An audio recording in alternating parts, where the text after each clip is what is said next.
So hey guys, कैसे हैं आप सभी लोग? So today we are going to learn present indefinite tense. Tenses चा पहिला tense present indefinite tense. So today we are going to learn this first tense of tenses. आता पहिल्यांदा सगळ्यांची प्रत्येक टेन्सची ओळख असते. काय असते? ओळख. तर या प्रेझेंट इंडेफिनिट टेन्सची ओळख काय बघा. त, ता, ती, ते, तो. काय ओळख? तो, ता, ती, ते, तो. म्हणजे ओळख म्हणजे काय? जेव्हा ह्या ओळखी लास्टला येतील तेव्हा म्हणायचं कोणता टेन्स आहे? Present indefinite tense. कळलं?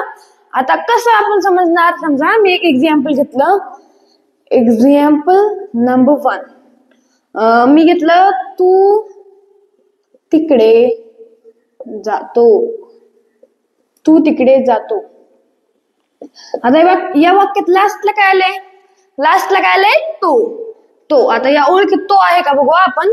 त, ता, ती, ते, तो. म्हणजे कोणता टेन्स आहे? कोणता टेन्स हे वाक्य आहे? प्रेझेंट इंडेफिनिट टेन्स असं ओळखायचं असतं. त्यामुळे ह्या ओळखी दिल्या जातात. बर, आता हे वाक्य कसं सोडवायचे ते बघा.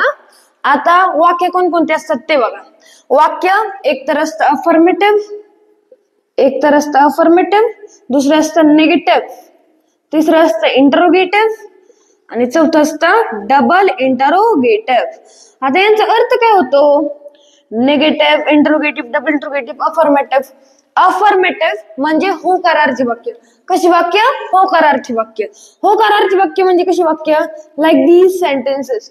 तू तिकडे जातो, मी इकडे येतो, मी खुर्चीवर बसतो, मी क्रिकेट खेळतो, तू मोबाईल बघतो, परत तो व्हिडिओज बघतो, असे. आणि निगेटिव्ह म्हणजे नकारार्थी वाक्य, जी नाहीची वाक्य असतात. जसं की मी म्हणलं, तो खिडकी उघडत नाही, मी मोबाईल बघत नाही, मी क्रिकेट खेळत नाही, मी खुर्चीवर बसत नाही, तो तिकडे जात नाही. तसं आता तू तिकडे जातो हे झालं अफर्मेटिव्ह. आणि जर याच्यात नाही लागलं असतं तर हे झालं असतं तू तिकडे जात नाही, म्हणजेच निगेटिव्हचं वाक्य झालं असतं. इंटरोगेटिव्ह म्हणजे काय? इंटरोगेटिव्ह म्हणजे याच्यात प्रश्न विचारला जातो. काय विचारला जातो? प्रश्न. म्हणजे जसं की याच्या शेवटला काय येतो ते बघा. शेवटला येतो का. जसं की तू तिकडे जातो का, तू खिडकी उघडतो का, तू मोबाईल बघतो का, तू क्रिकेट खेळतो का, मी अभ्यास करतो का, तू अभ्यास करतो का, अशी वाक्य. म्हणजे शेवटला काय येतो? प्रश्न विचारला जातो. आणि डबल इंटरोगेटिव्ह म्हणजे कशी वाक्य?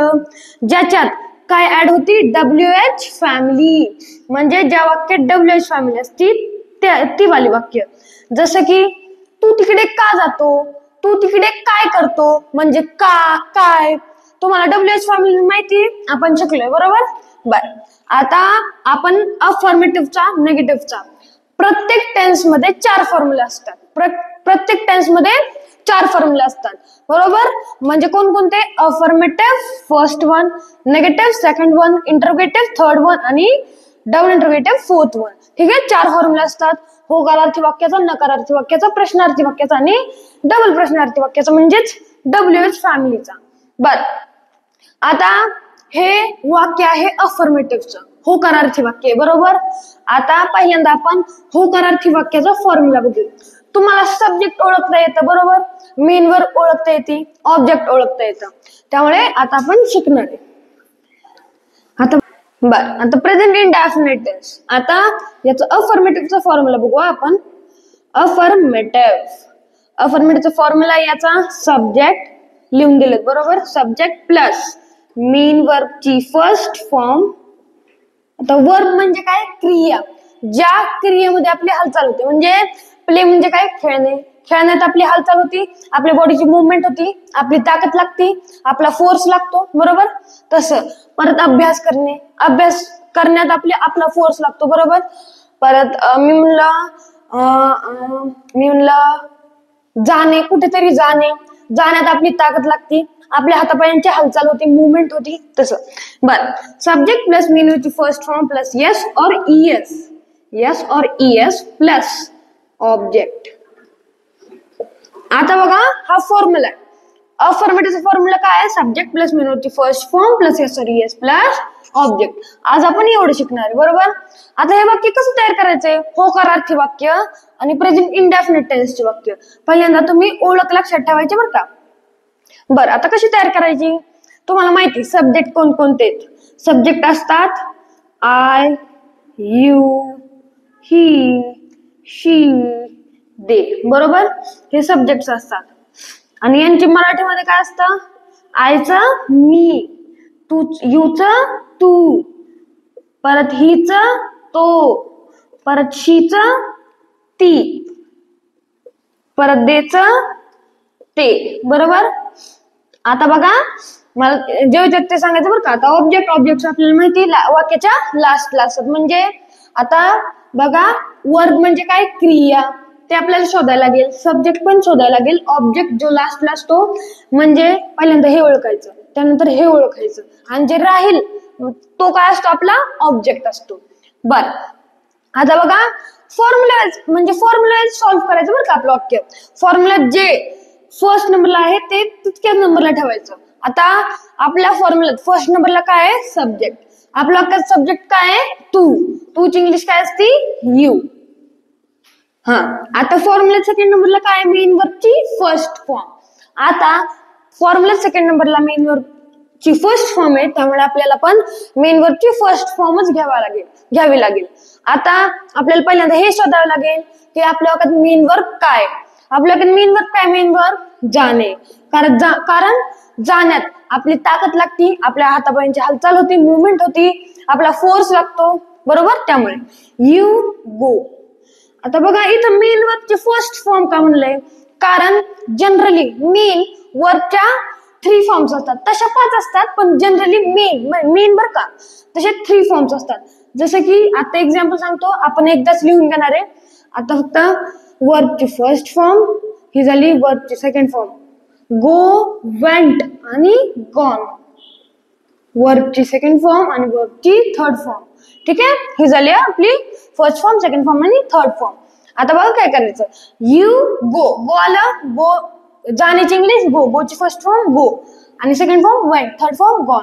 ते सगळे आपण बाद में लिहिणार आहे. बर, आता एस याचं काय?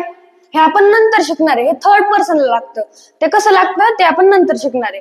बर, आता राहिलं काय वाक्यात? ऑब्जेक्ट. आपला सब्जेक्ट हाय, this is our subject, this is our main verb, first form of main verb, and this is our object which is last in the sentence. आता ऑब्जेक्ट काय आहे? म्हणजे तिकडे. तिकडे काय आपला ऑब्जेक्ट, आणि तिकडेची इंग्लिश काय असते? देअर. You go there. झालं, तू तिकडे जातो. One more sentence we will make. आपण अजून एक सेंटेन्स बनवणार आहे, वाक्य बनवणार आहे. Okay, let's make here second sentence. So let's make the second sentence. Okay, तो मी पाणी पितो घेऊ.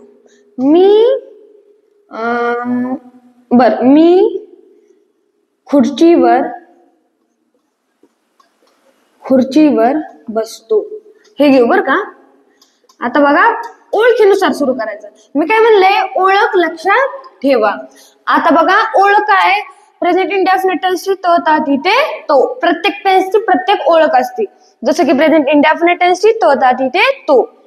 बर, आता मी खुर्चीवर बसतो. लास्टला काय आलंय? तो म्हणजे कोणता टेन्स? Present indefinite tense. आता हे वाक्य होकारार्थी आहे का नकारार्थी आहे? का प्रश्नार्थी आहे?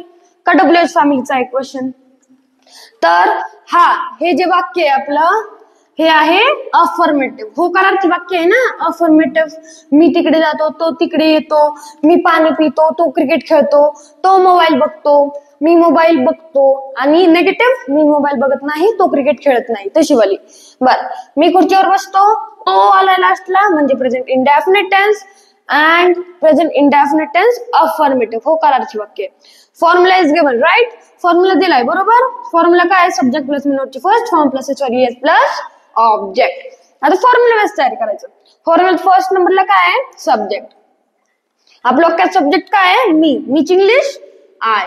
बर, फॉर्म्युला सेकंड नंबरला काय? मेन वर्बची फर्स्ट फॉर्म. आता आपल्याला हे शोधायला लागेल की वाक्यात मेन वर्ब काय. आपल्या वाक्यात मेन वर्ब काय. मेन वर्ब बसतो. बसण्याची English sit. Sit. I sit. आता सिटचे पण 3 फॉर्म्स असतात. Sit sit sit. सिटची थर्ड फॉर्म पण सिट असते, सेकंड फॉर्म पण सिट असते. बर आय सिट. आता ऑब्जेक्ट, आता लास्टला काय राहिलं ऑब्जेक्ट. सॉरी आपण नंतर शिकणार, जे थर्ड पर्सनला लागतं ते नंतर शिकणार, नंतर सांगतो. बर आता लास्टला काय राहिलं ऑब्जेक्ट. आता ऑब्जेक्ट काय आहे. खुर्ची. खुर्चीची English chair. I sit on chair असतं. काय असतं ऑन चेअर. पण प्रेपोजिशन्स आपण शिकलो नाही. हे जे ऑन असतं हे प्रेपोजिशन्स मध्ये येतं, हे आपण शिकलो नाही. त्यामुळे एवढं काय नाही आता, पण ते लिहिलं लागतं. I sit on chair. बर झालं आजच्या पुरतं एवढं प्रेझेंट. बर आता परत एकदा सांगतो. आपला हा प्रेझेंट इंडेफिनिट टेन्स आहे, फर्स्ट टेन्स आहे बरोबर. आता याची ओळख काय. त ता ती ते तो, हे फक्त लक्षात ठेवायचं. जेव्हा हे वाक्याच्या लास्टला येईल तेव्हा आपल्याला समजायला लागेल की हा प्रेझेंट इंडेफिनिट टेन्स वाक्य आहे आणि याच्या 4 पैकी एक फॉर्म्युला आपल्याला वापरायला लागेल. जर ते वाक्य होकारार्थी आहे तर आपण अफर्मेटिव्हचा फॉर्म्युला वापरायचा, जसं की आता आपण वापरला इथे. मी खुर्चीवर बसतो, इथे पण तू तिकडे जातो. हे होकारार्थी वाक्य आहेत आणि तो आलाय म्हणजे प्रेझेंट इंडेफिनिट टेन्स. बर आणि जर नकारार्थी असेल तर निगेटिव्हचा फॉर्म्युला आपल्याला शिकायचा आहे. बर आता काय राहिलं. आता काय नाही, आपण सब्जेक्ट आपल्याला माहिती, सब्जेक्ट माहिती आहेत, परत मेन वर्ब माहिती आहेत, ऑब्जेक्ट्स माहिती आहेत बरोबर. आता काय नाही, आणि I you he she they यांची मराठी तुम्हाला माहित असली पाहिजे बरोबर. आणि हा एवढं बस झालं, संपलं.